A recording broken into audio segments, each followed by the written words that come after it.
Hello YouTube, this is Matt Wicks of the Bluebell Model channel. This is part 3 of the Workbench Wednesdays. We're now on to sort of transfer stage of the build now, but I thought I'd bring you up to speed on where we are and where we've got up to. Where we left it last time in part 2, I was fitting out the cab with extra bits and pieces, and also the pipe work on the boiler. You can see all the clap valve piping on the side is on.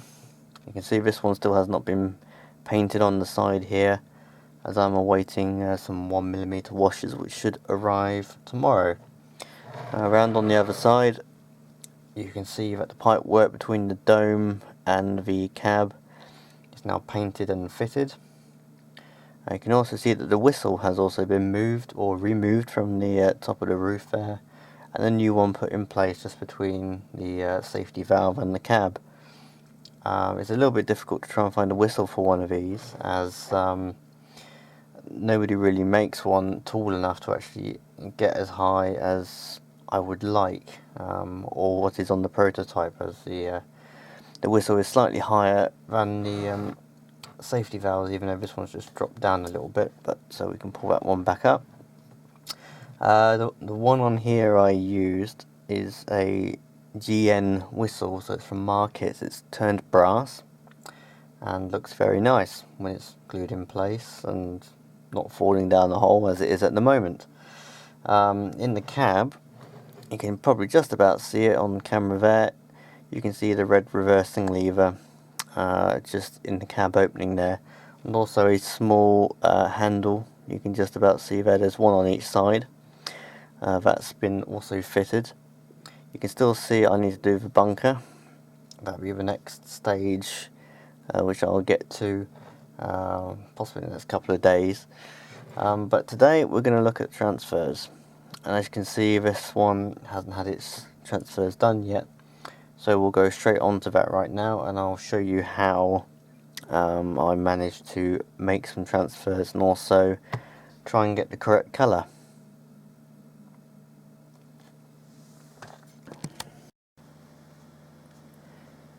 Okay, so we're now onto the computer now, just to have a look at how to do the transfers. Firstly, what I do is I trawl the internet to try and find some images of the loco in the actual livery that I am wanting to do mine in, to see if there are any photos that I can use to copy and paste the actually the text on the side of the loco itself. Sadly, back then they probably didn't expect people to be copy and pasting the text off of the actual loco itself and making them into transfers. So this is just mainly for research purposes, and also to see about the size, the placement, and also just trying to get the correct spacing of the letters. As you can see, they're quite well spaced out, the letters between each other. So it's quite a challenge to do, but it always helps to do a little bit of research just beforehand. And even on other locos like this one, it's the same style of lettering, and but not as close. Anyway, failing that, if you cannot find a complete side profile shot of the locomotive, then you have to put up with the model. Model is quite useful because that will give you basically a good point to start from in terms of the colour and also the text type. So what I do is I take a side photo, you can see there, and this is the base where I work from. So I work from this base to get the colour and also the lining. For example, at this point I didn't actually know if I was actually going to just do the brown area here or the whole side of the tank and just place a transfer onto the side of the model. But what I've decided to do is to actually just do the brown area. So moving on from that, I then cleared up the image on a piece of computer software, which I'll go on to in just a second, and made it completely one shade of the brown. It could have been slightly darker, to be honest, because it is quite light on this shot. Anyway, this image then goes into a piece of computer software, photo editing software, which is called ArcSoft Photo Studio or Photoshop, and then we make this image. Now, the brown is quite light on this image, so please excuse it. The text is a bit tricky. The text is very tricky, in fact, because each loco or region will have different styles of text or lettering, etc. Now, I used a website called myfonts.com, and you can pretty much put in an image and get it identified, so you know what text or font type it actually is. After putting a picture into the into myfonts.com, it came back and told me what I actually needed. Sadly, it's not on the fonts database on the Microsoft Words or any other word-based programs, so that meant I had to go and actually buy it. Now, sadly, it is a little bit expensive for some font, but at the end of the day, if you're into LBSC logos, then it probably won't seem that much at the end of the day when you're doing quite a few logos. But I'm only doing one, so it's going to be quite expensive. But if anybody else wants some LBSC transfers of named logos, like this one here, for example, it loads up, then I can do that as well, because I have the font. Now, the font is called Samuel's Type, Colin Samuel's Light, and this can be installed onto your fonts database on your computer quite simply and quite easily. And then that means that will then work on all word-based programs which you can put font onto, like Paint or Photoshop Studio, Word, etc. Even Movie Maker if you wish.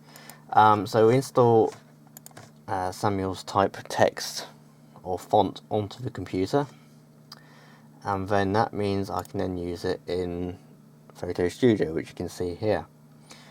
So this brown is the brown directly off the side of that image that I showed you a little bit earlier in this section, and the text has a black shadow around it, which is correct. Now, the letters should be gold, so they're not on this original one, but they should be gold. And with this program, it builds it up in layers. So the back layer is the base brown, and then you put on one letter. I mean, the letters are done, the bigger ones are done individually because they have to be bigger. And then the rest of the text is another text layer at a smaller size, and then continued. It's double spaces between each letter, just to get the correct spacing as to the photograph. After we have that, we can also adjust the colour of the letters or the text or whatever, and also adjust the brown behind it individually to try and get the right balance. And as I showed you in the first part of, or part one of these workbenches, you could see a number of comparison shots that I have done to compare the browns between the model in front of me and also the one on the screen. The transfer paper I use is Crafty computer paper, but it's the white backed laser print paper, and that's quite important because, as I found originally, when you print it out on computer paper, it's actually, the colour comes out slightly differently compared to what's going to be on the transfer paper. In fact, it comes out a little bit lighter, mainly because it's got a slightly gloss finish, and also it's thicker paper as well, and also it's white back, so it means it lightens the whole sort of print up slightly. So I had to go a lot darker to try and get the colour that I required. You can see a couple of samples on here. I think this is the original one we started off with. Then we got darker and darker still. As you can see, the letters are now a gold or a yellowy sort of colour. Anyway, I started to adjust the image by just sort of tweaking the tones. So mid-tones we sort of take it down a little bit. As you can see, it's gone very dark and brown. We lift up the shadows and we can adjust the highlights, make it slightly more umber or slightly lighter umber. It does take a long time to try and get the balance right. You need a lot of printouts to try and get colour correct. And as I say, you can adjust it in layers. So you can adjust the background only and not the front or the front text. So you can keep the front text the same colour and do whatever you want to the background colour. Anyway, I will just go and get some printouts and show you what I mean. Okay, so these are a number of test printouts I have already. So we started off quite dark and got lighter. So this middle batch here are about the same colour as the model, or just about. And you can see, you can sort of go up and down and compare the colour of the model to try and get what you require. And as I said, it turned out that these are all a little bit too light when they were printed out on the transfer paper. Because it's white backed, you can see that I think it was this colour here, it came out quite a lot lighter. So I went back and went a bit darker, which then came out about the same as the one before. I think it was about 25% darker, which is quite a big surprise, but it was that different. But this is now on the transfer paper, so this can be cut out and actually transferred onto the model once the transfers have been removed. But before that, I had to go and make basically a sheet of 2 or 4. I like to make 4 sort of transfers on a page, so in case I cock it up the first time round, I can always cut out the second lot and have another go. So basically I get the colour right on 1 and get the text correct on 1, and then what I do is then use the sizes. I think it's about 1.4 high of the tank and 4.5 wide. So that's basically the size of this area here. And then I basically stretch it. I think it's about 20 centimeters wide to make, where is it now? There we go, to make basically 4 of them in a row. So we can see here, all 4 transfers in a row, so I can just send them to the printer and print them as I need them. For printing on this transfer paper, I usually try and run it at the highest I possibly can, which is 2800 or 2800 dpi. That's basically dots, how many dots are on the paper. So it's the highest quality you can get, and you may need to adjust the sizes slightly.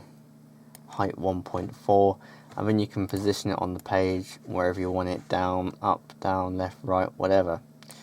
In the printer settings, I use a Brother HL3150.